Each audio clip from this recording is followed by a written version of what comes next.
Ver se acende daqui a pouco a outra. Gente, primeiramente, que a espiritualidade superior nos abençoe na condução desse estudo nessa tarde, dia 3 de dezembro, já estamos finalizando mais um ciclo anual, e o capítulo que a gente vai estudar hoje é o capítulo 15 do Evangelho segundo o Espiritismo. Fora da caridade não há salvação. Ele passa por alguns temas, né? O que é preciso para ser salvo, a parábola do bom samaritano, o mandamento maior, a necessidade da caridade segundo o apóstolo Paulo, e fora da igreja não há salvação, fora da verdade não há salvação. Primeiro ponto, como a gente tem estudado aqui no Evangelho segundo o Espiritismo, ele parte de trechos do Evangelho, trechos que seria chamado hoje no Enem textos formadores, e discorre. Quais são os textos escolhidos? Lucas, capítulo 10, de 25 a 13, e Mateus, 25, 31 a 46, e Lucas 10 a 25 a 37. Qual é esse trecho? Esse trecho fala de duas coisas. Aquele, quando Jesus fala, eu vim e estive nu, me vestiu, estive doente, foram me visitar, estive na prisão, foram me ver, estive com fome, me deram o que comer. E a parábola do bom samaritano, que está tanto em Lucas como em Mateus, né? Mas ele não escolheu a versão de Mateus, ele escolheu a versão de Lucas, a parábola do bom samaritano. O que é que Kardec brilhantemente nos ensina sobre esses trechos do Evangelho? Porque, gente, como o Chico Xavier dizia, o Espiritismo não dá a consciência, mas é o Evangelho que vai nos conduzir para o bem. Então, veja, Kardec diz que esses trechos em que ele fala, né, que quando teve fome deram de comer, teve sede deram de beber, e a parábola do bom samaritano, Jesus está falando de duas virtudes fundamentais e que ele sempre reforça, a caridade e a humildade, que são o completo oposto do egoísmo e do orgulho, duas das mais difíceis falhas que um espírito tem que superar. E ele aqui, na humildade e a caridade, Jesus procura explicar esse sentido com essas palavras. Quando ele fala que ele veio, teve fome, deram de beber, e que isso é o caminho para a salvação, que esteve nu, deram de vestir, que isso é o caminho para a salvação, e que do contrário, porque nessa coisa de Mateus, ele separa de um lado cabritos e carneiros, à direita e à esquerda, quem ia ser salvo e quem não. E quem não tinha atendido a isso, quem não deram de comer, não mataram a sede, não deram de vestir, não suplantaram a necessidade de abrigo, não teriam salvação. Enquanto quem fez isso teria salvação. E é engraçado que você vê na interpelação da conversa, enquanto ele está debatendo esse tema, as pessoas perguntam, uma das perguntas é: e quando foi que a gente lhe encontrou? Para lhe encontrar e lhe dar de comer, ou então lhe encontrar e não lhe dar de comer. Quando foi que isso aconteceu? Não entenderam o sentido que ele quis dizer. Que era para fazer isso com o quê? Com todo mundo. Né?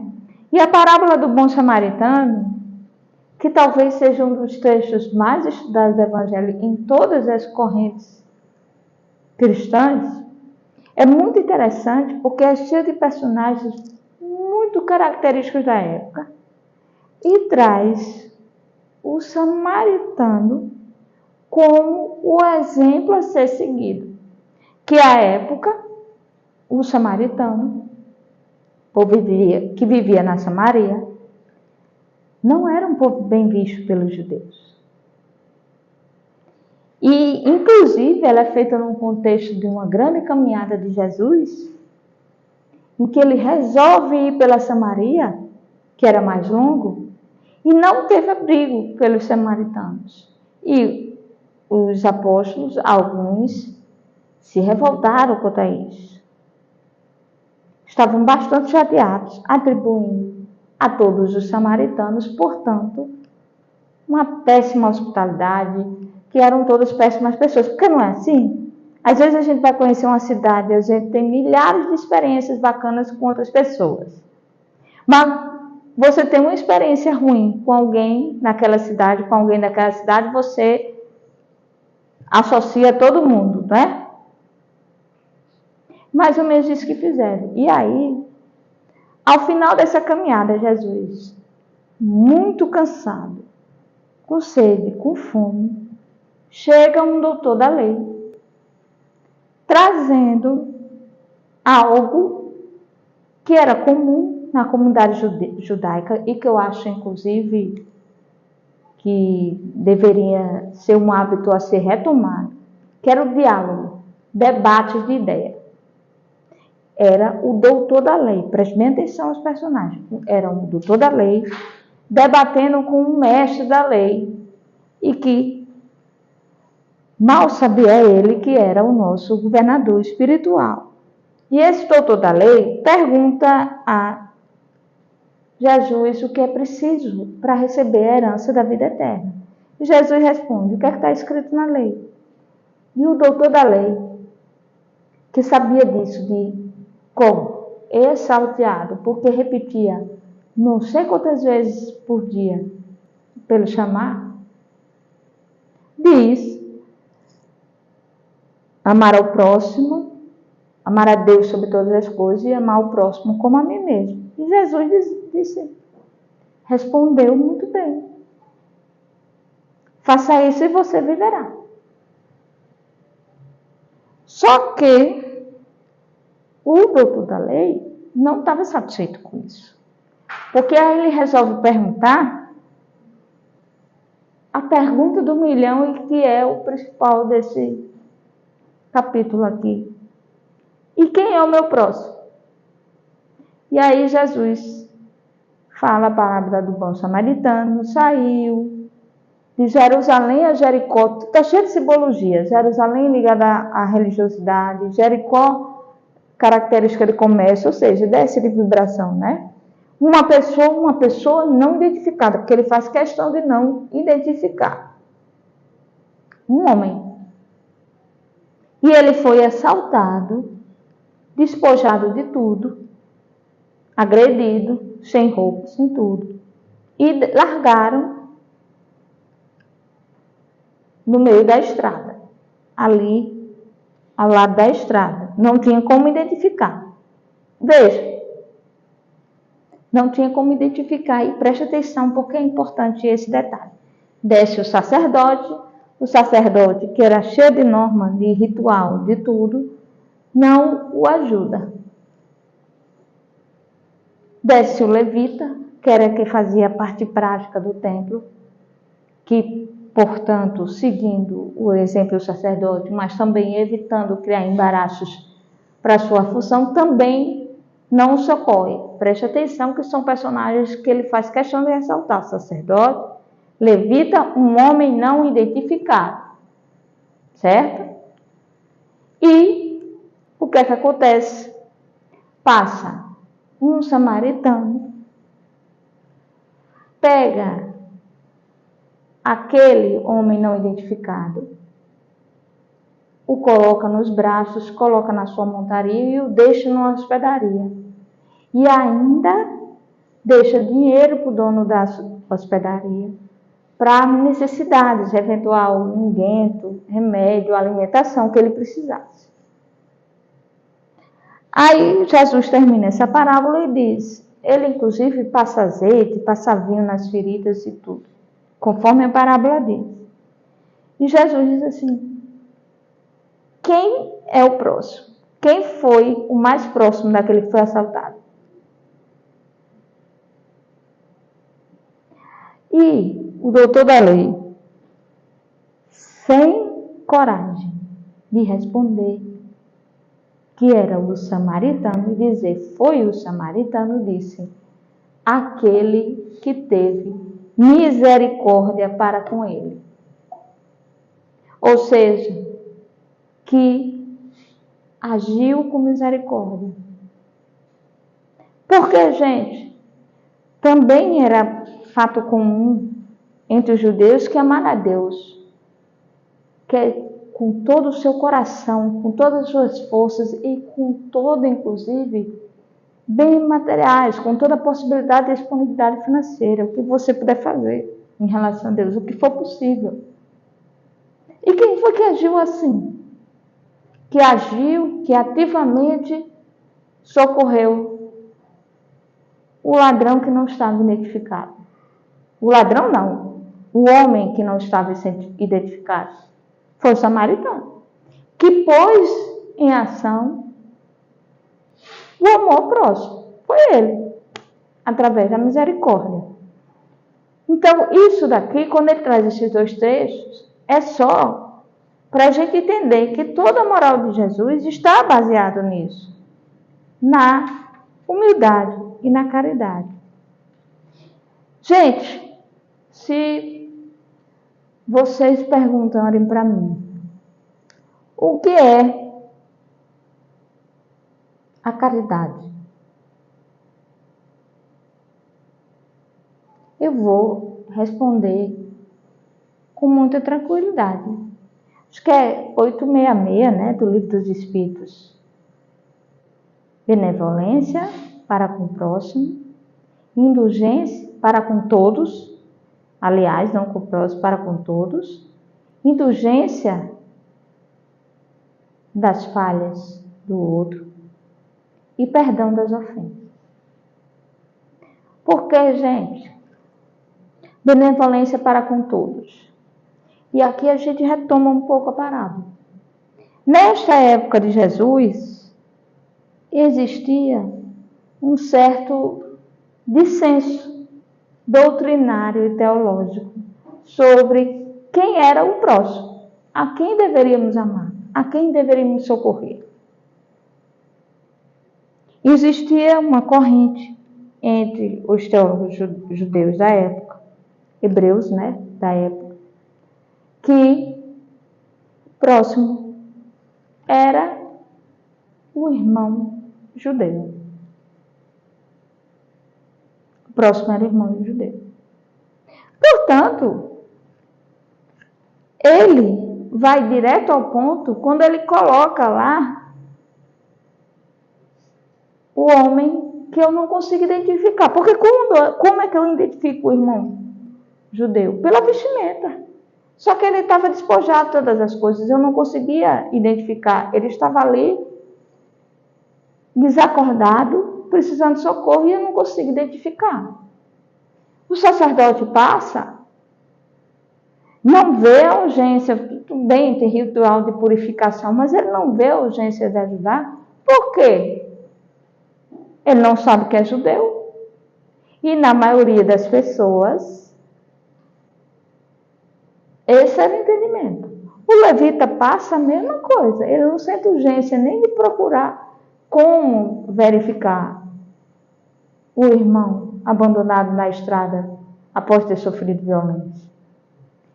Porque, na concepção da maioria da doutrina, e portanto, como eles eram ensinados, o próximo era o irmão judeu. Era ele que devia amar, portanto, a ele só que devia socorro.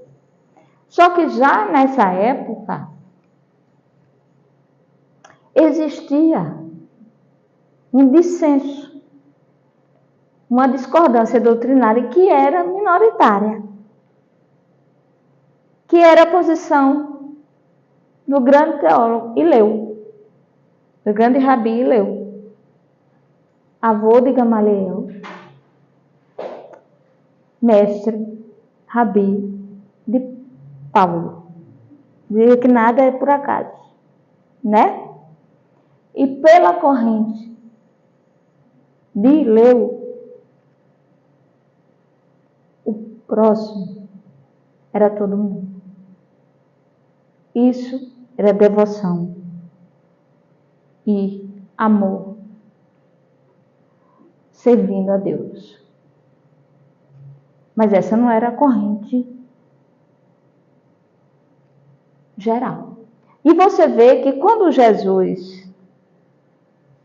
Porque, de novo, gente, a gente está lendo toda a lei que veio para o diálogo. Como era tradicional, Jesus não negou o diálogo, mesmo em condições físicas estressantes. Mas veja que Jesus foi ao ponto desse dissenso, sem entrar na polêmica. Porque quando terminou, aquele que agiu com misericórdia, ele disse, pois vai e faz o mesmo. Acabou. Ele não entrou na polêmica. Ai, tá vendo que Leo tem razão, tá vendo que Beltrano não tem razão. Ali ele resolveu e passou ao largo da polêmica, que talvez fosse o que o doutor da lei queria. E a caridade, gente, é justamente essa colocação em prática de todas as virtudes já alcançadas pelo Espírito. Paulo dizia que a caridade é a virtude ativa, E seria a maior das virtudes. Porque ela, segundo Paulo, informa a fé e a esperança para o caminho correto. Tanto que aquele trecho da carta aos Coríntios, que é famosa, né? Que tem traduções da Bíblia que onde se fala o amor, sem um amor nada, é traduzido por caridade. Mas pouco faz, porque a caridade é a expressão prática do amor mais puro que existe. E esse é o necessário para que a gente consiga caminhar na seara da nossa evolução espiritual. Tem outro detalhe desse capítulo que é muito interessante, que ele coloca fora da caridade não há salvação, não é? Não tem nada por acaso. Kardec estava orientado pelo Espírito de verdade, além de ser um grande linguista. Tudo que ele faz, linguagem, tem significados. E nessa época, era uma época de fortalecimento do protestantismo, né, de um movimento reacionário na igreja, estava se tornando robusto. A Igreja Católica começa a atuar com um mote: fora da igreja não há salvação. E com esse lema do Espiritismo, que inclusive é tópico aqui, Kardec dá outro mote básico para a nossa doutrina espírita, que é a fuga de rituais e de proselitismo. A fuga do proselitismo e de rituais. Você não precisa... eu quero pessoas caridosas, bondosas, amorosas, caminhando para a evolução espiritual. Não me interessa se é espírita, se conduz para o bem.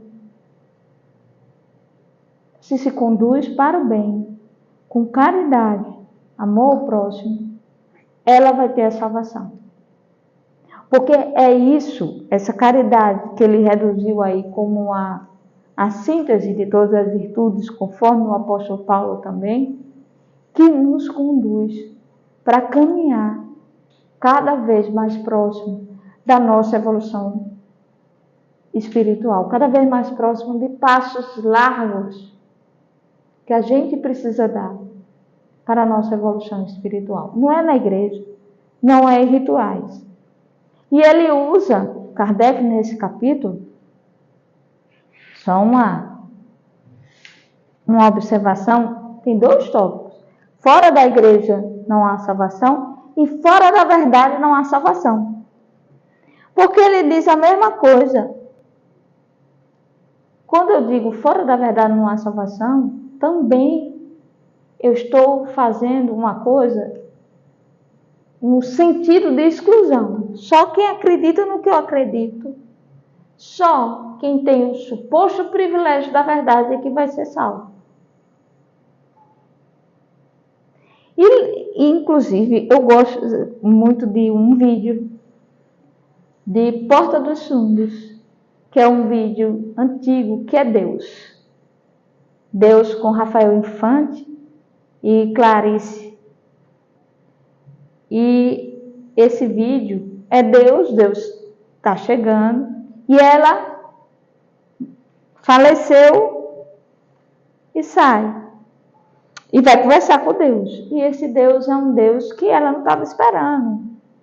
É um Deus meio aborígene, meio diferente. E ela pergunta, mas você quer Deus? Eu sou Deus. Mas eu passei a minha vida toda indo à igreja, não traindo meu marido, não fazendo mal aos outros. E agora eu estou aqui, vou ser julgada. Porque eu não acreditava nesse Deus e eu não sabia que esse era o Deus de verdade. Que até tem uma frase que ele faz assim, errou rude, não é problema meu. E ela pergunta, mas se Madre Teresa de Calcutá? Ele fez, você não imagina. Chegou aqui, eu fiz ela se bater no chão igual cobra, coitada, acreditou em tudo. No final, o Hebe tinha acabado de falecer e faz assim. Quer dizer, então, que o Deus é o Deus da Polinésia Francesa.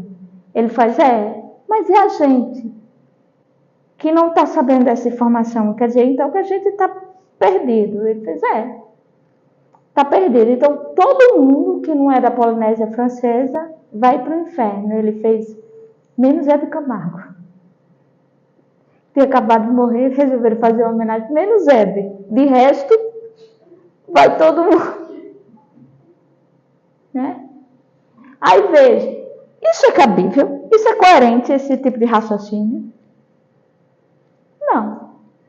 É isso que Jesus, desde o início da sua pregação, que ele tem contato com a mulher Sírio-Fenícia, que ele trata como apóstolo mulheres, com Maria de Madalena, com o maior respeito e super respeito. Ele respeitava a opinião dela. Ele está dizendo que o que interessa é a construção da pessoa no caminho da seara, do bem. Isso que vai trazer a tão falada, como se falava na época, a salvação. E que a gente precisa concentrar nisso.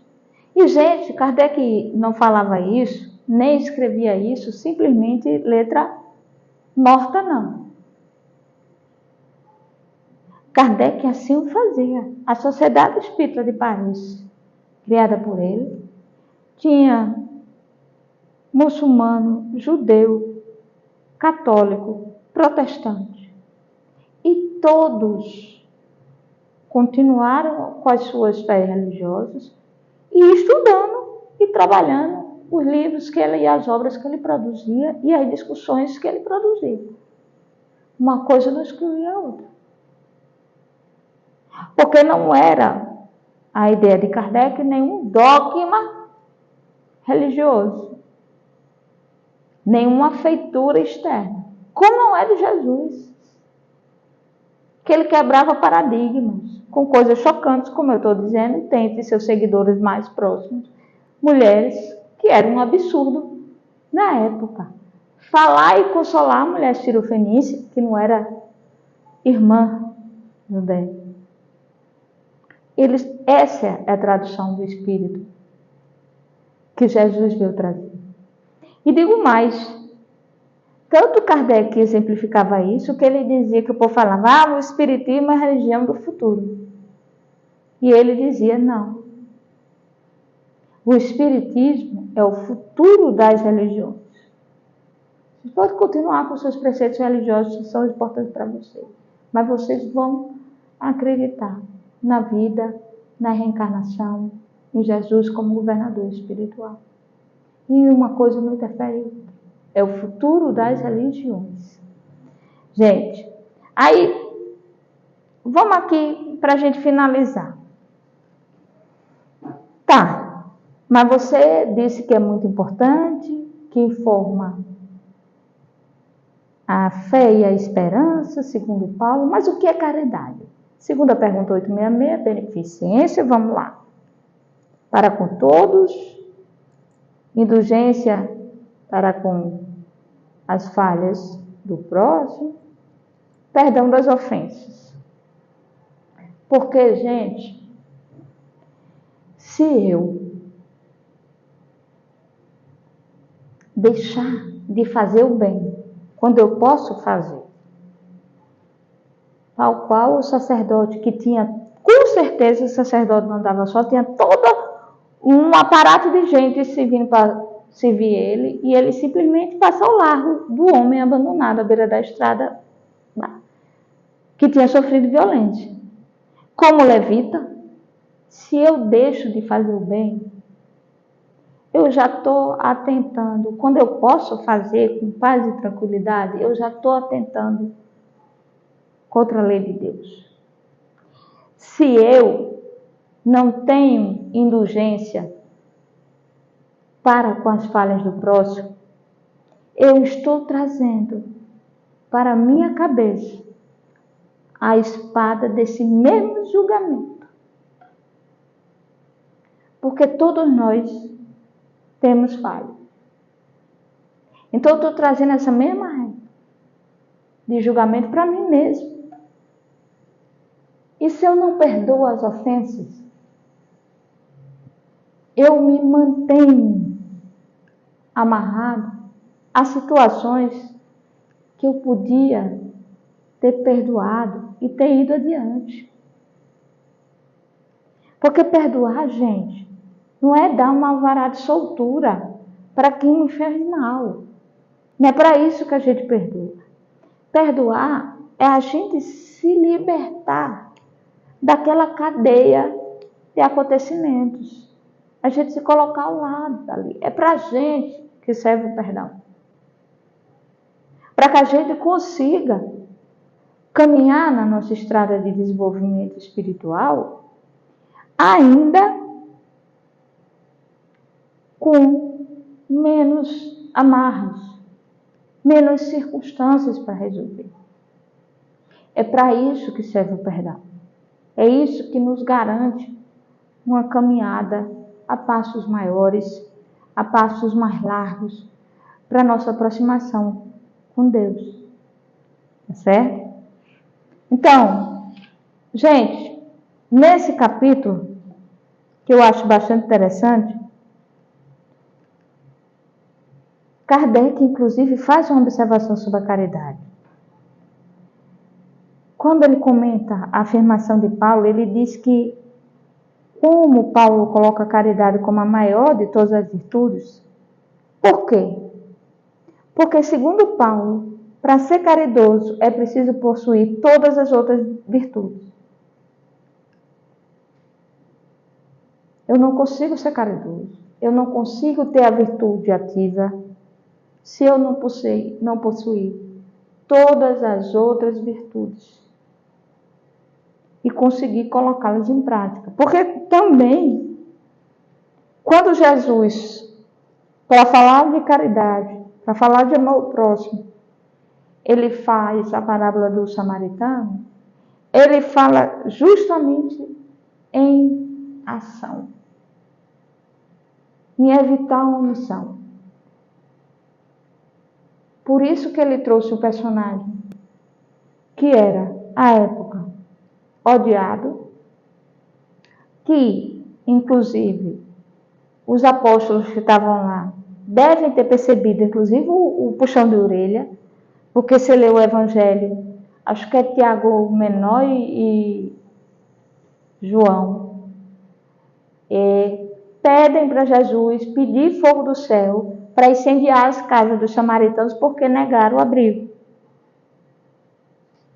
Antes disso. Então, ele foi pedagógico também para os próprios apóstolos, escolhendo esse personagem como o que agiu conforme os ditames da lei de Deus. E ele traz a regra mais fundamental e que a gente deve seguir sempre. Não é a aparência externa que garante o cumprimento das leis divinas. É a gente agir na prática conforme a caridade, conforme as virtudes que a gente já tem. E não se omitir. Podendo praticar o bem, praticar. Ser indulgente, perdoar. Essa é a lógica desse capítulo inclusive, que dá o tema, vamos dizer assim, o lema do Espiritismo. Fora da caridade não há salvação. Ou a gente precisa ser caridoso com essas características. Porque a gente pensa muito na caridade material, né? A gente se vincula muito à caridade material. E é claro que é importante. Claro que é importante. Só que a caridade não se resume a isso. Talvez seja até uma mínima parcela. Eu sempre gosto de falar do caso do meu irmão mais novo. E Paulo fala muito da importância do trabalho na caridade, na formação das pessoas. E meu irmão mais novo é um exemplo disso. Que ele faz há muito e muito tempo um trabalho com a sopa às quintas-feiras. E ele disse que fazia porque a esposa dele pedia para ele ir. Então ele ia, vamos dizer assim, não era uma vontade dele. Como tinha sido uma decisão e ele estava casado e ele queria apoiar a esposa, né? Que as pessoas casadas fazem isso, graças a Deus. Ele resolveu ir para a sopa. E ele diz, olha, depois de um tempo eu percebi que aquele trabalho braçal, tanto de preparação, porque durante muito tempo eles prepararam na casa deles, até quando moravam num apartamento pequeno, tanto na preparação, como lá a entrega, na organização. Que pode parecer um trabalho braçal, mas acabou que aquele trabalho braçal foi construindo dentro de mim o sentimento de caridade. Aquilo que no início eu fazia porque ela queria ir, não era um desejo que eu sentia dentro de mim, mas isso foi construindo dentro de mim o sentimento da caridade.